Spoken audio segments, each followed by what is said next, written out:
अस्सलाम वालेकुम dear student. आज हम बात करेंगे कोर्स नेम है फाइनेंशियल रिपोर्टिंग 2। टॉपिक का नाम है कंस्ट्रक्शन कॉन्ट्रैक्ट्स। आज का हमारा IAS है IAS-11। I am here Shuja Ali Khan. आज हम बात करेंगे यूनिट नंबर 6.2 पे।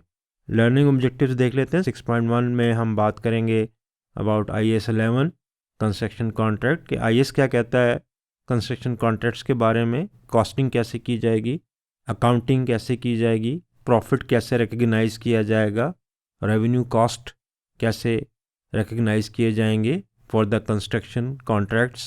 आज हमने यूनिट नंबर 6.2 पे बात करनी है with reference to application of IAS-11। आज हमने एप्लीकेशन देखनी है। हमने जो लास्ट टाइम पढ़ा था 6.1 में, आज उसकी एप्लीकेशन को हम देखेंगे। रिकैप देख लेते हैं।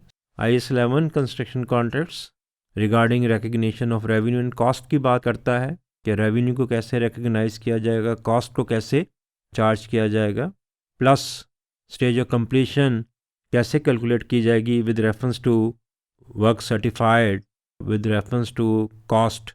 दो फार्मूले थे जो हमने डिस्कस किए थे लास्ट टाइम 6.1 यूनिट में। एक था with reference to cost stage of completion of the contract, उसका फार्मूला था cost to date divide by total estimated cost into 100, और दूसरा बेस करता था कॉन्ट्रैक्ट प्राइस के ऊपर with reference to work certified divide by contract price into 100। तो ये दो फार्मूले आपको पता होने चाहिए जब आप इसकी एप्लीकेशन में जाएं कि हमने कितने परसेंट रेवेन्यू को रिकग्नाइज़ करना है ऑन द कंस्ट्रक्शन कॉन्ट्रैक्ट और कितनी कॉस्ट हमने अकाउंट फॉर करनी है। लास्ट में हमने बात की थी प्रेजेंटेशन इन फाइनेंशियल स्टेटमेंट के, इनकम स्टेटमेंट में और बैलेंस शीट में इसकी रिपोर्टिंग और इसकी प्रेजेंटेशन कैसे की जाएगी। Again recap IAS-11 construction contracts recognition of revenue and cost.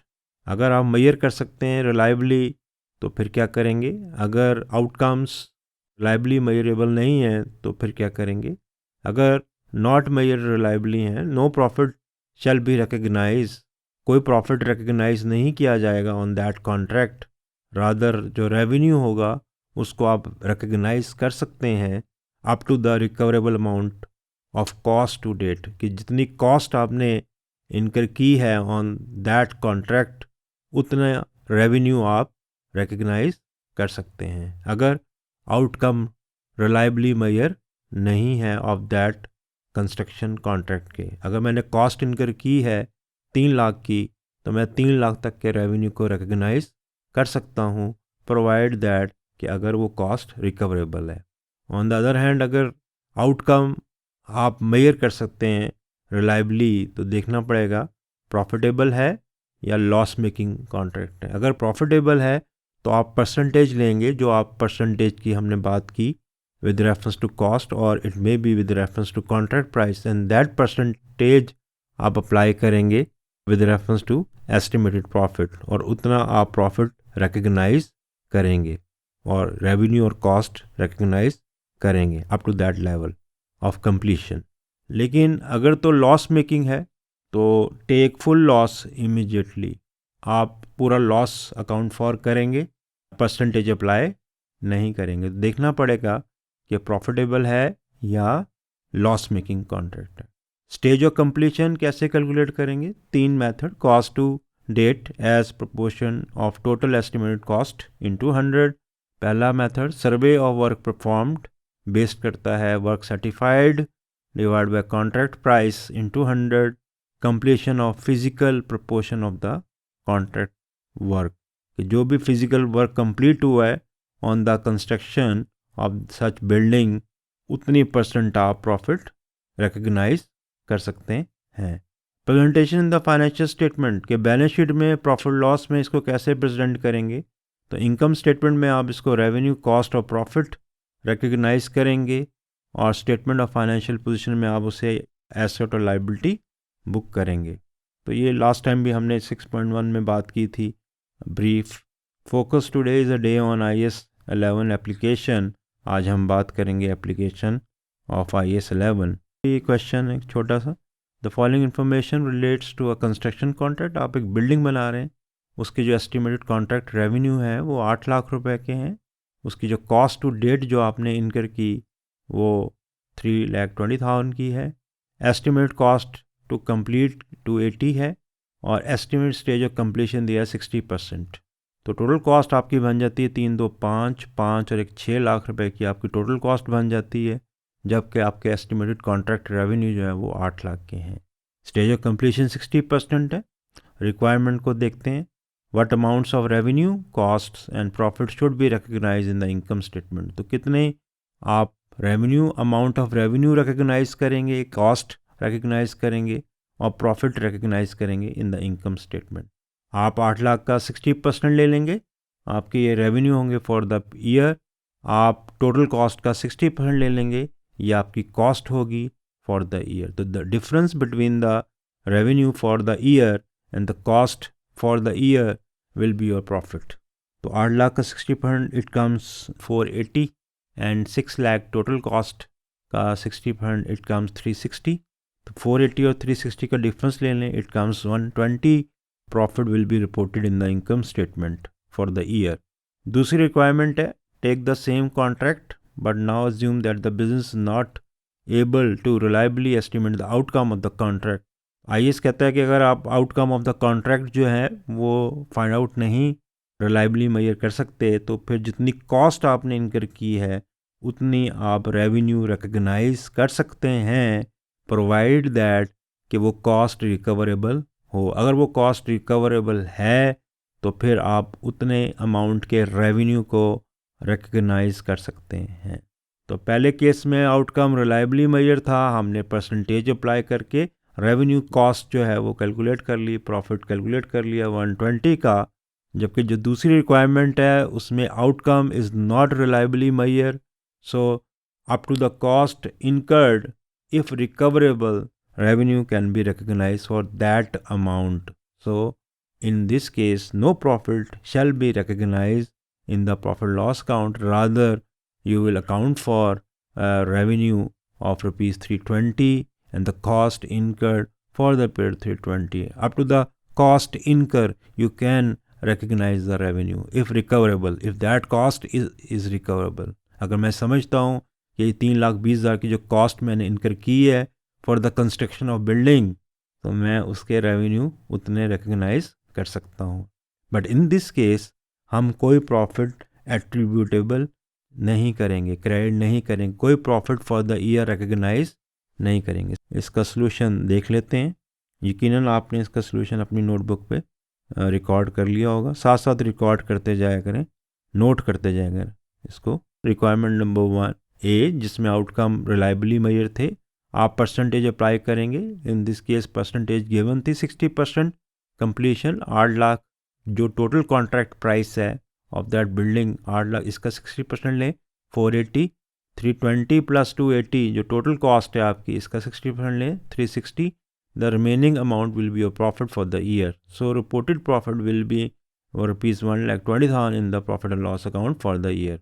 अगर हम इसकी बी रिक्वायरमेंट पे जाते हैं, अगर हम ये कहते हैं कि जी इसके जो कॉन्ट्रैक्ट के जो आउटकम्स हैं रिलायबली मेजर नहीं है, तो आप रेवेन्यू रिकग्नाइज कर सकते हैं up to the cost incurred if provided that कि वो रिकवरेबल है। तो हम अज्यूम करते हैं कि जो कॉस्ट हमने इनकर की फॉर द पीरियड 320 ये रिकवरेबल है, so up to that amount revenue can be recognised. In this case no profit will be credited in the profit and loss account for the year. तो simple scenario था, आपके पास 3 contract हैं ABC, और आपने जो cost इनकर की है वो आपने इन पे इनकर की है to date 290, 600। Cost to complete ये आपकी एस्टिमेटेड कॉस्ट फॉर कंप्लीशन है 200, 110, 200।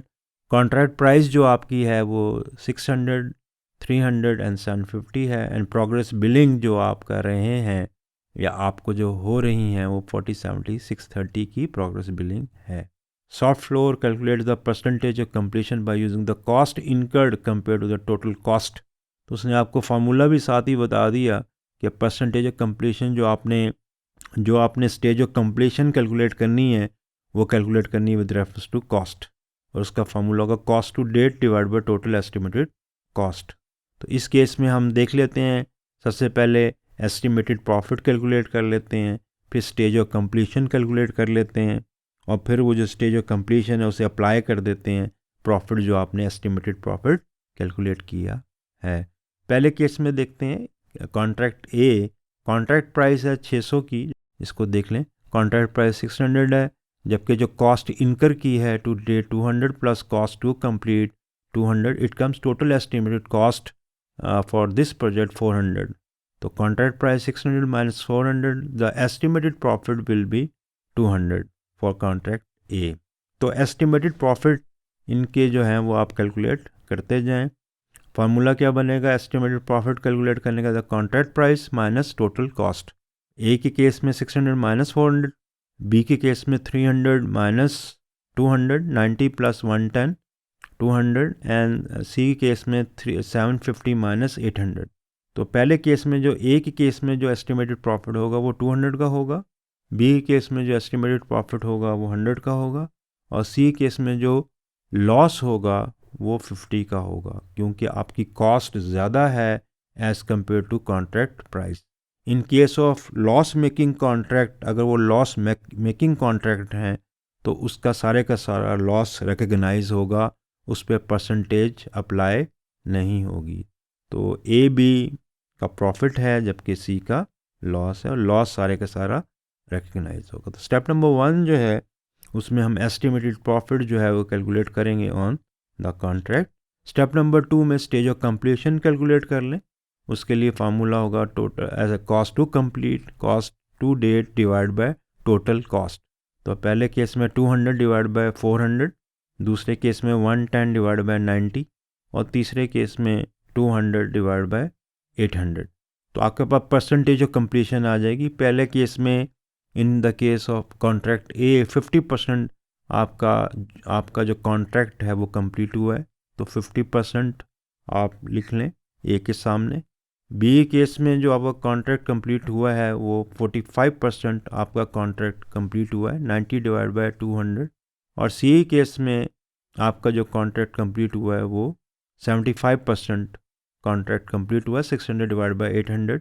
लेकिन क्योंकि वो लॉस मेकिंग कॉन्ट्रैक्ट है तो उस पर हम परसेंटेज अप्लाई नहीं करेंगे। IAS-11 ये कहता है कि full loss shall be recognise in case of loss making contract. तो पहले दो कॉन्ट्रैक्ट जो हैं, कॉन्ट्रैक्ट ए, कॉन्ट्रैक्ट बी, इस पे आप परसेंटेज अप्लाई करेंगे 50% एंड 45% फॉर बी।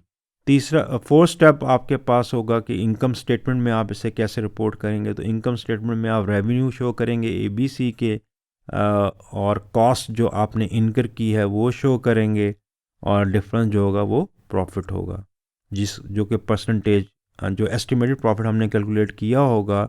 जैसे कि ए के केस में हमने जो प्रॉफिट एस्टिमेट कैलकुलेट किया था वो 200 किया था, बी के केस में 300 माइनस 200 100 का किया था, और सी केस में लॉस मेकिंग कॉन्ट्रैक्ट था 50 का। तो 200 के ऊपर आप परसेंटेज लेंगे। अब हम जो कैलकुलेट करने जा रहे हैं वो एट्रीब्यूटेबल प्रॉफिट है, profit to be recognise in profit loss account. So 200 का एस्टिमेटेड प्रॉफिट है on account of contract A, तो 200 के ऊपर आप 50% स्टेज ऑफ कंप्लीशन अप्लाई करेंगे। सो 100 रुपीज़ का जो होगा वो आपका प्रॉफिट एट्रीब्यूटेबल होगा ए के लिए। बी के लिए जो होगा वो 300 माइनस 200 100, और ये 45% कंप्लीट था कॉन्ट्रैक्ट। सो 45% आप इस पर अप्लाई करेंगे 100 के ऊपर जो एस्टिमेटेड प्रॉफिट आपने कैलकुलेट किया था। 100 का 45% ले लें एंड इट विल बी 45।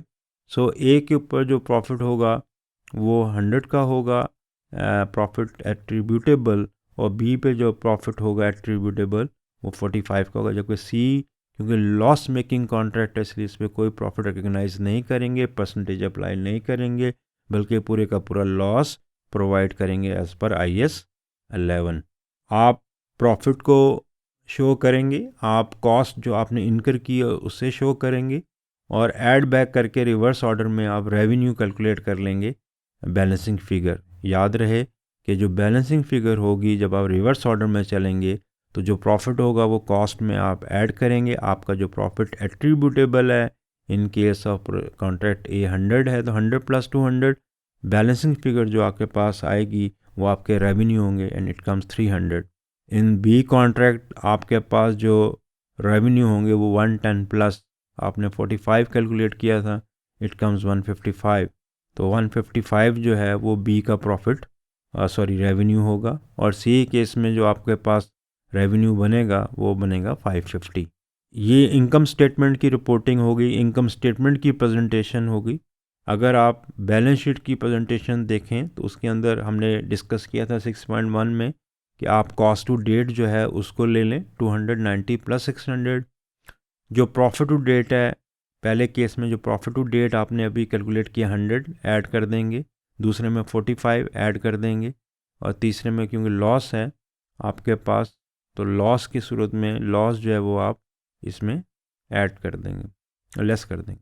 तो आपके पास प्रोग्रेस बिलिंग भी दी हुई है, जो कि पहले केस में आपके पास प्रोग्रेस बिलिंग है 40 की, तो प्रोग्रेस बिलिंग लेस कर देंगे। बी के केस में जो प्रोग्रेस बिलिंग है 70 की है, आप लेस कर देंगे। सी केस में जो प्रोग्रेस बिलिंग है 630 की है, आप लेस कर देंगे। तो आपके पास आ जाएगा अमाउंट ड्यू फ्रॉम कस्टमर और अमाउंट ड्यू टू कस्टमर।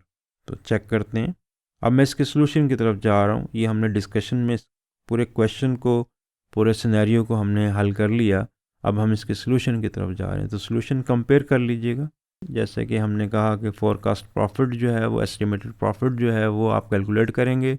आपके पास ए बी सी के रेवेन्यू दिए हुए थे, यानी रेवेन्यू का मतलब कॉन्ट्रैक्ट प्राइस यहाँ ली जा रही है। कॉस्ट इनकर टू डेट आपके पास गिवन थी। आपके पास total cost of completion given थी। टोटल कॉस्ट जो है वो आपने कैलकुलेट कर ली 400, 200 and 800। 200 plus 200, 90 plus 110 and 600 plus 200. Total cost is 400, 200, 800. Difference will be your estimated profit. In case of A, estimated profit will be 200. In case of B, estimated profit 100. In case of C, estimated profit, estimated loss, because your total cost is greater than your contract price. The difference between the contract price and total cost will be your estimated profit or loss. तो सारे का सारा loss आप 50 का loss है। Step number 1 था ये। Step number 2 slide number 12 पे स्टेज ऑफ कंप्लीशन जो है कॉन्ट्रैक्ट की वो कैलकुलेट करेंगे। हम पहला मेथड यूज़ करने जा रहे हैं cost with reference to cost stage of completion of the contract. तो फार्मूला क्या होगा, cost incur to date divided by total estimate cost into 100। पहले केस में आपके पास जो टोटल कॉस्ट इनकर्ड जो थी टू डेट 200 थी, जबकि टोटल कॉस्ट जो थी 400 थी। 50% ये कॉन्ट्रैक्ट कंप्लीट था, हमने कहा था। बी केस में 45% कॉन्ट्रैक्ट कंप्लीट था, और सी केस में 75% कॉन्ट्रैक्ट कंप्लीट था। लेकिन सी क्योंकि फुल लॉस मेकिंग कॉन्ट्रैक्ट है तो उस पर ये परसेंटेज अप्लाई नहीं करेंगे। रादर सारे का सारा जो लॉस है 50 मिलियन का उसको हम रिकग्नाइज करेंगे। जबकि ए और बी के केस में जो एस्टिमेटेड प्रॉफिट अभी हमने कैलकुलेट किया उस पर ये रेट अप्लाई करेंगे और attributable profit for the year calculate करेंगे। तो पहले केस में क्योंकि एस्टिमेटेड प्रॉफिट आपका 200 था, 50% ले लें इसका 100 प्रॉफिट एट्रीब्यूटेबल होगा फॉर कॉन्ट्रैक्ट ए। बी के लिए 100 का 45% ले लें, इट कम्स 45 मिलियन। तो 100 एंड 45 मिलियन आप प्रॉफिट रिकग्नाइज करेंगे, जबकि सी पे फुल लॉस ऑफ 50 मिलियन को प्रोवाइड करेंगे एज पर IAS-11। ये जो क्वेश्चन था, ये इलस्ट्रेशन थी, ये हमने बात की with reference to cost stage of completion. आप देख सकते हैं कि एट्रीब्यूटेबल प्रॉफिट कितना होगा, उसका फार्मूला होगा estimated profit into percentage of completion.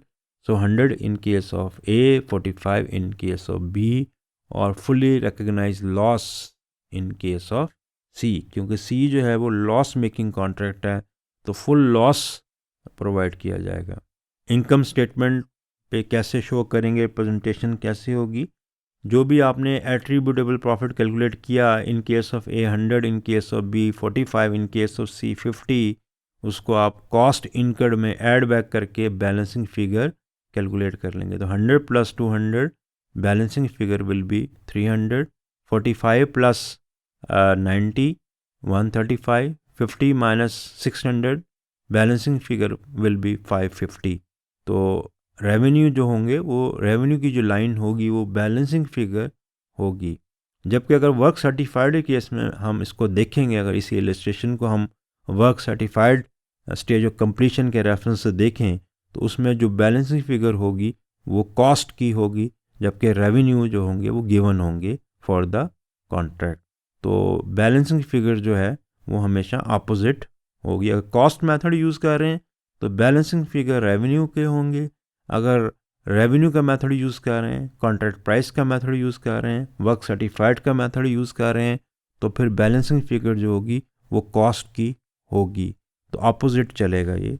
Balance sheet में देख लेते हैं इसकी प्रेजेंटेशन। हमने कहा था कॉस्ट इनकर्ड टू डेट जो होगी, कॉस्ट जो इनकर्ड की आपने ए बी सी पे, profit recognise to date 100 in case of A, 45 in case of B, 0 in case of C. Loss recognise fully provide करेंगे 50 का, इसमें से लेस कर देंगे प्रोग्रेस बिलिंग। ए के केस में 40 की है, 200 प्लस 100 40, 260 का आपका अमाउंट ड्यू फ्रॉम कस्टमर है। ये वो अमाउंट है जो कि आपने कस्टमर से रिकवर करनी है। 90 प्लस 45 माइनस 70 65, 600 प्लस 50 माइनस 630 80 का आपका इन्वर्स बैलेंस होगा, यानी कि अमाउंट ज़्यादा पे की गई है तो अमाउंट ड्यू टू कस्टमर होगा। एक होता है अमाउंट ड्यू फ्रॉम कस्टमर, एक होता है अमाउंट ड्यू टू कस्टमर। अगर नेगेटिव में आ जाए तो अमाउंट ड्यू टू कस्टमर होगा। तो कॉन्ट्रैक्ट ए कॉन्ट्रैक्ट बी जो है उनसे हमने अमाउंट रिकवर करनी है और सी को हमने पे करनी है, क्योंकि हमने ज़्यादा अमाउंट रिकवर कर ली है as compare to cost incurred and loss recognise to date. तो जो दो पहले कॉन्ट्रैक्ट होंगे, कॉन्ट्रैक्ट ए बी, उनको हम एसेट में शो करेंगे 260 प्लस 65, जबकि तीसरा जो कॉन्ट्रैक्ट होगा उसे हम लाइबिलिटी में शो करेंगे with the name of amount due to customer. तो ये इलस्ट्रेशन थी, ये क्वेश्चन था जिस पे हमने बात की with reference to cost. Next question जो आपके पास आ रहा है वो आ रहा है with reference to work certified, कि अगर हम परसेंटेज ऑफ कंप्लीशन जो है वो विद रेफरेंस टू कॉस्ट नहीं लेते बल्कि वर्क सर्टिफाइड लेते हैं, तो फिर इसको हम कैसे करेंगे। स्टेप वही होंगे। स्टेप नंबर 1, सबसे पहले आप एस्टिमेटेड प्रॉफिट कैलकुलेट करेंगे। एस्टिमेटेड प्रॉफिट का फार्मूला होगा the difference between the contract price, जो कि इस केस में 416 है, जे के एल 3 कॉन्ट्रैक्ट हैं आपके पास, कॉन्ट्रैक्ट प्राइस है 416, जबकि टोटल कॉस्ट है 320 प्लस 40 360। तो 416 में से लेस कर देंगे आप 360, तो आपके पास एस्टिमेटेड प्रॉफिट आ जाएगा 56। तो जे के नीचे लिखते हैं 56 एस्टिमेटेड प्रॉफिट। इस तरह के का जो कॉन्ट्रैक्ट प्राइस है वो है 684, जबकि इसके ऊपर टोटल कॉस्ट जो आपकी इनकर होनी है, cost incur to date plus further cost, estimated cost 90, 540 90, it comes 630 and 684 minus 630 54 का आपका एस्टिमेटेड प्रॉफिट होगा। तो पहले केस में 56 होगा, जे केस में, के केस में 54 होगा, और एल के केस में 260 प्लस 120 इट कम्स 380, जबकि कॉन्ट्रैक्ट प्राइस है 300, तो 300 माइनस 380 80 का लॉस होगा। अगर कॉन्ट्रैक्ट लॉस मेकिंग है तो IAS-11 के मुताबिक पूरे का पूरा लॉस आप प्रोवाइड करेंगे, रिकग्नाइज करेंगे, जबकि जे और के जो है वो प्रॉफिट मेकिंग कॉन्ट्रैक्ट्स हैं, उनकी परसेंटेज ऑफ कंप्लीशन कैलकुलेट की जाएगी। क्योंकि वर्क सर्टिफाइड बेसिस हैं तो वर्क सर्टिफाइड आप परसेंटेज ऑफ कंप्लीशन कैलकुलेट करेंगे स्टेप नंबर 2 में। जे फार्मूला होगा work certified divide by contract price into 100, 312 divide by 416। 312 work certified है और 416 जो है कॉन्ट्रैक्ट प्राइस है। तो 312 और 416 को डिवाइड करें, 312 को 416 पे डिवाइड करें, 100 से मल्टीप्लाई करें। जे का जो कॉन्ट्रैक्ट है वो 75% कंप्लीट है। इन case of K 456 is a work certified to date, जबकि कॉन्ट्रैक्ट प्राइस है 684, 66.67% जो है वो आपका कॉन्ट्रैक्ट कंप्लीट है, परसेंटेज ऑफ कंप्लीशन। तो जे केस में 75% और के केस में 66.67%, जबकि एल के केस में अगर आप देखें तो 200 डिवाइड बाय 300, अगेन 66.6% जो है वो आपका कॉन्ट्रैक्ट कंप्लीट है। लेकिन क्योंकि एल कॉन्ट्रैक्ट जो है वो लॉस मेकिंग कॉन्ट्रैक्ट है, इसलिए एज़ पर IAS-11 जो है फुल लॉस प्रोवाइड किया जाएगा, उस पर परसेंटेज एप्लीकेबल नहीं होगी। तो स्टेप नंबर 1 में हमने एस्टिमेटेड प्रॉफिट कैलकुलेट कर लिया, स्टेप नंबर 2 में हमने परसेंटेज ऑफ कंप्लीशन कैलकुलेट कर ली। अब हम इसको अप्लाई करने जाएंगे। जो हमारा एस्टिमेटेड प्रॉफिट है 56, इसका ले लेंगे 75%। इन केस ऑफ जे तो आपके पास एट्रीब्यूटेबल प्रॉफिट आ जाएगा 42। इन केस ऑफ के 54 इज एस्टिमेटेड प्रॉफिट, जबकि 66.6% इसकी स्टेज ऑफ कंप्लीशन थी। It comes 36 profit attributable. Whereas in case of L, क्योंकि एल जो कॉन्ट्रैक्ट है वो सारे का सारा लॉस मेकिंग कॉन्ट्रैक्ट है। अगेन IAS-11 कहता है कि लॉस मेकिंग कॉन्ट्रैक्ट जो है फुली प्रोवाइड किया जाएगा लॉस, रादर उस पर परसेंटेज एप्लीकेबल नहीं होगी। तो सारे का सारा लॉस जो कि बनता था 80, उसको आप प्रोवाइड करेंगे। तो डियर स्टूडेंट, ये आपने कैलकुलेट कर लें एस्टिमेटेड प्रॉफिट, आपने कैलकुलेट कर लिया percentage of completion on the contract, और आपने कैलकुलेट कर लिया उसका एट्रीब्यूटेबल प्रॉफिट। अब हमने इसको फाइनेंशियल स्टेटमेंट में यानी कि इनकम स्टेटमेंट में कैसे रिपोर्ट करना है। सेल यानी revenue minus cost, difference will be profit. Profit हमने कैलकुलेट किया हुआ है 42, जे के का 36 एंड एल का 80 लॉस। कॉस्ट आपके पास परसेंटेज बैलेंसिंग फिगर होगी। रेवेन्यू आपके पास दिए हुए हैं work certified. In the construction contract work certified जो होती है अमाउंट वो सेल के इक्वलेंट होती है, वैल्यू ऑफ वर्क सर्टिफाइड कहते हैं।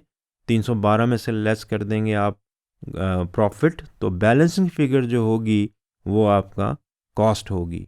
बैलेंसिंग फिगर आपकी कॉस्ट होगी। तो बैलेंसिंग फिगर आपकी पहले केस में आ रही है 312 minus 42 270, 456 minus 36 420, 200 plus 80 it comes to 80। तो बैलेंसिंग फिगर जो होगी वो आपकी कॉस्ट होगी।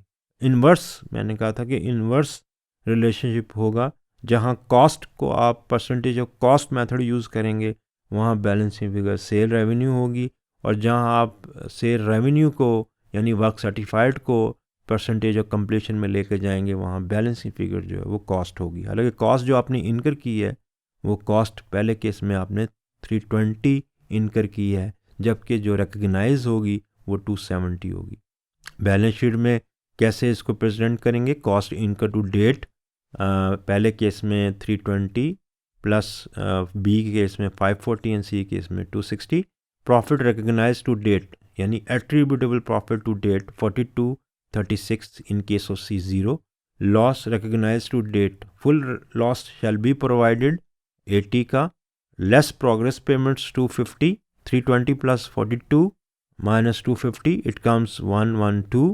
This will be the balance due from the customer. 540 plus 36 minus 350 226. Again amount due from the customer. 260 minus 80 minus 230. Balance will be 50. यहाँ हमने customer को देना है तो अमाउंट ड्यू टू कस्टमर, तो एक लाइबिलिटी है और दो एसेट हैं। जो दो एसेट होंगे amount due from customer 112 plus 226, इसको हम एसेट शो करेंगे, और जो लाइबिलिटी होगी उसे 50 की एज ए लाइबिलिटी शो कर देंगे। Amount due to customer, due from customer 338 and due to customer जो कि हमने कस्टमर के देने हैं दैट इज़ 50 माइनस में। तो ये था उसका आउटकम।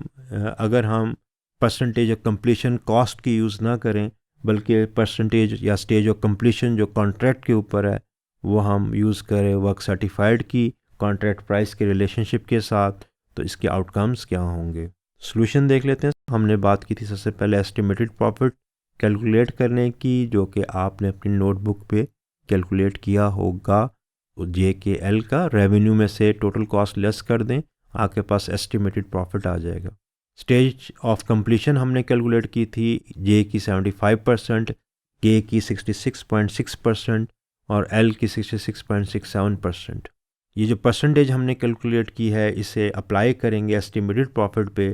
पहले केस में 56 75% कम्स 42, दूसरे केस में 54 इंटू 66.67% इट कम्स 36, और लास्ट में क्योंकि लॉस मेकिंग कॉन्ट्रैक्ट है तो पूरे का पूरा प्रोवाइड किया जाएगा।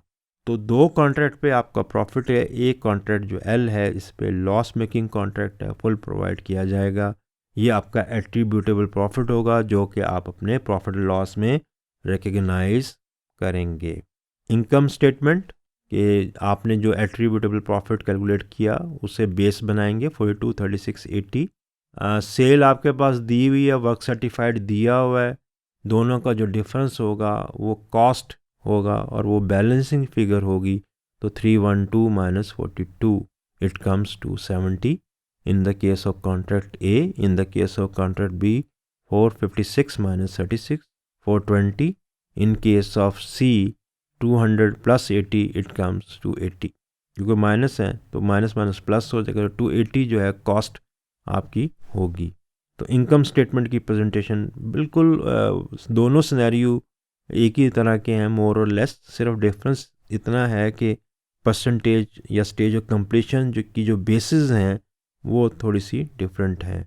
तो उस डिफरेंस की वजह से फिर इनकम स्टेटमेंट के अंदर जो रिपोर्टिंग होगी उसमें भी थोड़ा सा डिफरेंस आएगा। तो देखना हमें पड़ेगा हमेशा जब भी हम कोई क्वेश्चन कंस्ट्रक्शन कॉन्ट्रैक्ट्स के हल करेंगे या सॉल्व करेंगे कि स्टेज ऑफ कंप्लीशन हमने क्या लेनी है, और इनकम स्टेटमेंट में कैसे उसके को रिपोर्ट करना और बैलेंस शीट में कैसे शो करेंगे। तो कॉस्ट इनकर्ड जो की टू डेट वो ले लें, प्रॉफिट टू डेट ऐड कर दें, लॉस अगर है तो लेस कर दें, less progress payments to date कर दें जो कि इस केस में 250, 350 एंड 230 है। बैलेंस आपके पास आ जाएगा 112, 226 एंड 50 माइनस में। जो 112 एंड 226 है ये अमाउंट ड्यू फ्रॉम कस्टमर है, ये कस्टमर से हमने लेनी है, जबकि 50 जो है वो अमाउंट ड्यू टू कस्टमर है जो कि कस्टमर को हमने देनी है। तो 112 plus 226 will be reported in the balance sheet asset side, whereas 50 जो है वो लाइबिलिटी में शो करेंगे अमाउंट ड्यू टू कस्टमर की फॉर्म में। कंस्ट्रक्शन कॉन्ट्रैक्ट्स को आप स्टेटमेंट फॉर्म में भी हल कर सकते हैं, जैसे कि ये दो क्वेश्चंस हमने आपके साथ बड़ी डिटेल में डिस्कस किए, और आप इसको अकाउंट फॉर्म में भी हल कर सकते हैं। उसके लिए आपको कॉन्ट्रैक्ट अकाउंट बनाना पड़ेगा। कॉन्ट्रैक्ट अकाउंट जो है उसके अंदर डेबिट साइड पे सारे खर्चे आएंगे और क्रेडिट साइड पे सारी आपके closing balances, material on site और व्हाट्सएवर द केस में भी प्लांट ऑन साइट वो सारे आएंगे, और डिफरेंस जो है वो आप प्रॉफिट एट्रीब्यूटेबल डेबिट साइड पे शो करेंगे और अमाउंट वर्क सर्टिफाइड की शो करेंगे कॉन्ट्रैक्ट अकाउंट की क्रेडिट साइड पे। तो आप इसको अकाउंट फॉर्म में भी बना सकते हैं, और एक साल का जो सीडी बैलेंस होगा वो अगले साल का बीडी बैलेंस बनेगा। क्योंकि कंस्ट्रक्शन कॉन्ट्रैक्ट्स मोस्टली जो है उनका जो स्पैन ऑफ टाइम होता है वो more than one accounting period होता है। It may B 3 to 5 years आपकी कंस्ट्रक्शन चलती रहती है। तो अगर 4 साल का कॉन्ट्रैक्ट है या 5 साल का कॉन्ट्रैक्ट है, इशू यही है कि रेवेन्यू कितना रिकग्नाइज़ किया जाएगा, कॉस्ट कितनी रिकग्नाइज़ की जाएगी, बैलेंस शीट में कैसे रिपोर्टिंग की जाएगी और इनकम स्टेटमेंट में कैसे रिपोर्टिंग की जाएगी। जनरल एंट्रीज हमने लास्ट टाइम 6.1 में डिस्कस की थी, उनको दोबारा देख लेते हैं। अगर आपको इसको जनरल एंट्रीज करनी पड़े कंस्ट्रक्शन कॉन्ट्रैक्ट की और इससे कॉन्ट्रैक्ट अकाउंट बनाना पड़े तो फिर कैसे करेंगे। सबसे पहले to record the cost of construction, आपने मटेरियल इनकर किया, आपने लेबर की कॉस्ट इनकर की, आपने सब कॉन्ट्रैक्टर्स को पे किया, में भी पे किया या पेएबल है, तो आप एंट्री पास करेंगे कंस्ट्रक्शन इन प्रोग्रेस।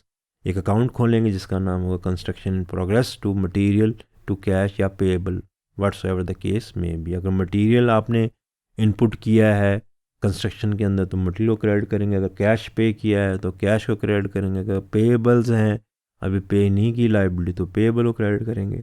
जब आप प्रोग्रेस बिलिंग करेंगे कस्टमर को तो to record the billing to customer, उसके लिए आप अकाउंट खोलेंगे, account receivable to billing on construction in progress का अकाउंट खोलेंगे, डेटर को डेबिट करेंगे और billings on construction in progress को क्रेडिट करेंगे। जब रिकवरी होगी on account of that bill तो आप कैश टू अकाउंट रिसीवेबल करेंगे। अगर रिटेंशन मनी है, कोई मनी वो रिटेन कर रहा है तो फिर कैश अकाउंट को डेबिट करेंगे, रिटेंशन रिसीवेबल को डेबिट करेंगे, अकाउंट रिसीवेबल को क्रेडिट करेंगे। To record the contract revenue and contract expense, construction progress को डेबिट करेंगे, कंस्ट्रक्शन एक्सपेंस जो कॉस्ट इनकर की है उसको डेबिट करेंगे, and revenue from the long term contract को क्रेडिट करेंगे। To record the final approval of the contract, final payment जब आपको रिसीव हो जाएगी तो फिर आप उसने जो अकाउंट खोला हुआ है बिलिंग ऑन कंस्ट्रक्शन प्रोग्रेस को उसको क्लोज़ कर देंगे कंस्ट्रक्शन इन प्रोग्रेस अकाउंट में, या कंस्ट्रक्शन प्रोग्रेस अकाउंट खोला हो तो उसको क्लोज़ कर देंगे billing on construction in progress account को। इस पे एक इलस्ट्रेशन है, इसको देख लेते हैं। आपके पास कंपनी है एजी कॉन्ट्रैक्टर्स हैं, ये 1 जनवरी 2011 को आपने कोई काम शुरू किया। कॉन्ट्रैक्ट प्राइस जो है वो 22 मिलियन की है। जो कॉस्ट आपने इनकर की है वो की है 7 million, 8 million, 5 million, total 20 million. तो कॉन्ट्रैक्ट प्राइस जो है वो 22 मिलियन की है, जबकि कॉस्ट जो आपने इनकर की है वो 20 मिलियन की है। तो प्रॉफिट जो आपका इनकर हुआ है या राइज हुआ है ओवर 3 years टाइम, वो आपका 2 मिलियन का प्रॉफिट है। 22 the contract price and that cost over the period is estimated cost over the period is 20। तो एस्टिमेटेड प्रॉफिट जो आपका 2 मिलियन का है। The contract provide that FSC would make payment on the December 31st of each year. ये payments हुई हैं 5 million, 10 million, 7 million की उस कॉन्ट्रैक्ट प्राइस की ओवर द 3 year टाइम। और वो ये भी कह रहा है कि जो एक्चुअल कॉस्ट है और जो कॉस्ट आपने कैश कलेक्ट किया है वो वही है जो कि ये प्रोजेक्शन में आ रहा है, एस्टिमेटेड है। यानी इसका मतलब है 7 मिलियन अगर कॉस्ट एस्टिमेटेड है तो एक्चुअल कॉस्ट भी 7 मिलियन है। 2012 में अगर 8 मिलियन थी एस्टिमेटेड तो एक्चुअल कॉस्ट भी 8 मिलियन है। और 2013 में अगर 5 मिलियन है तो एस्टिमेटेड कॉस्ट भी 5 मिलियन है। तो सबसे पहले इसी तरह percentage of completion to date calculate कर लें। पहले केस में 7 कॉस्ट मेथड यूज़ कर रहे हैं, 7 डिवाइड बाय 20 इंटू 100।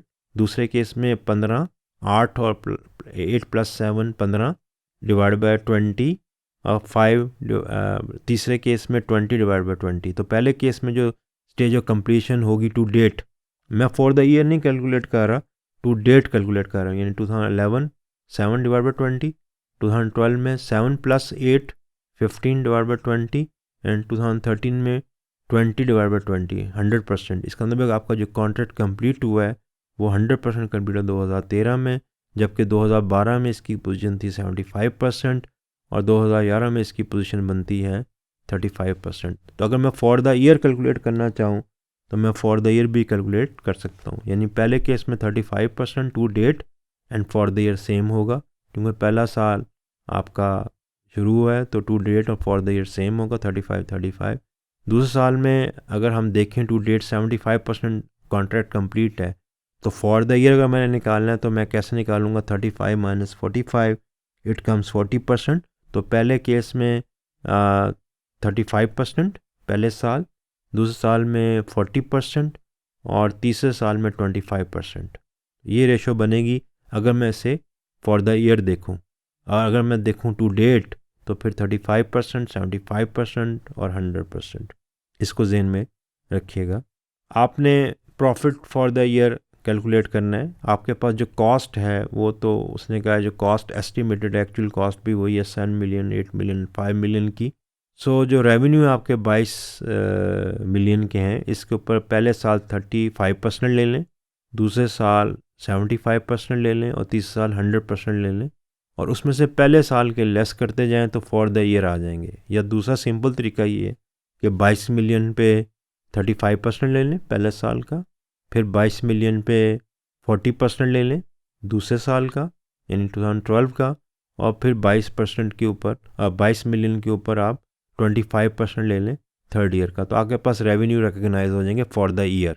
तो दो तरीके हैं कि टू डेट कैलकुलेट करके उसमें से प्रीसीडिंग लेस कर दें तो फॉर द ईयर आ जाएंगे, या परसेंटेज कोई फॉर द ईयर कैलकुलेट कर लें, जैसे कि 35%, 40%, 25% फॉर द ईयर है। जिस तरह आपको इजी लगे आप कर सकते हैं। इसमें से जो कॉस्ट आपने इनकर की है वो 785 है। Difference will be your profit. तो पहले केस में प्रॉफिट आएगा 0.7, दूसरे केस में आएगा 0.8 एंड तीसरे केस में आएगा 0.50। और रेवेन्यू आएंगे पहले केस में 22 का 35% 7.7, 22 का 40% 8.8 एंड 22 मिलियन का कॉन्ट्रैक्ट प्राइस का 25% 5.5। तो difference between revenue and cost जो एक्सपेंस होगा उसे हम कहेंगे प्रॉफिट ऑन द कॉन्ट्रैक्ट। तो पहले केस में प्रॉफिट आया 0.7 मिलियन, 0.8, 0.50 मिलियन। एंट्रीज देख लेते हैं कि एंट्रीज क्या होंगी पहले साल, दूसरे साल, तीसरे साल। एंट्रीज तो सेम होंगी। जो कॉस्ट आपने इनकर की 7 मिलियन, 8 मिलियन, 5 मिलियन जैसे कि स्लाइड पे नज़र आ रही, उसकी एंट्री पास करेंगे। Construction in progress account debit to cash या अकाउंट पेएबल 785 2011, 12 और 13। जो बिलिंग हुई और जो अमाउंट रिसीव हुई वो सेम है। वो कहता है अकाउंट रिसीवेबल टू, आप अकाउंट खोलेंगे Billings on contract in progress.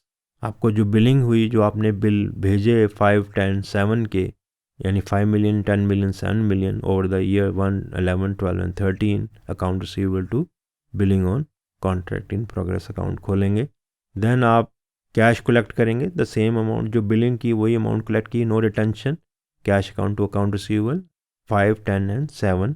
Then आप प्रॉफिट रिकग्नाइज करेंगे, प्रोडक्ट इनकम रिकग्नाइज करेंगे, तो कंस्ट्रक्शन एक्सपेंस को डेबिट करेंगे 785 से, revenue from long term contract को क्रेडिट करेंगे 7.7, जैसे कि हमने कैलकुलेट किया 8.8 एंड 5.5।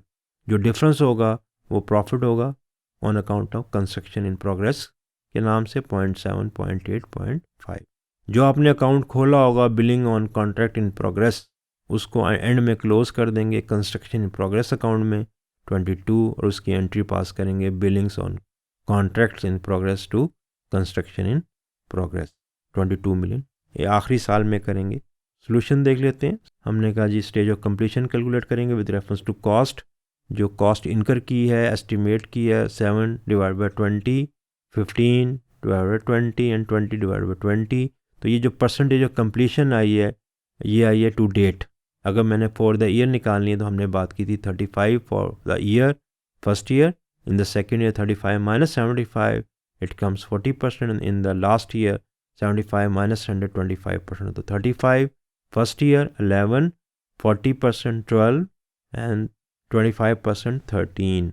आपने जो रेवेन्यू दिए में 22 मिलियन, उस पर ये परसेंटेज अप्लाई कर दें 35%, 22 का 35 लिया 7.7, 22 मिलियन का अगले साल का 40% था, 40% 8.8 और 22 का 25% 5.5। आपका एक्सपेंस जो इनकर हुआ 785 था, डिफरेंस प्रॉफिट 0.7, 0.8, 0.5।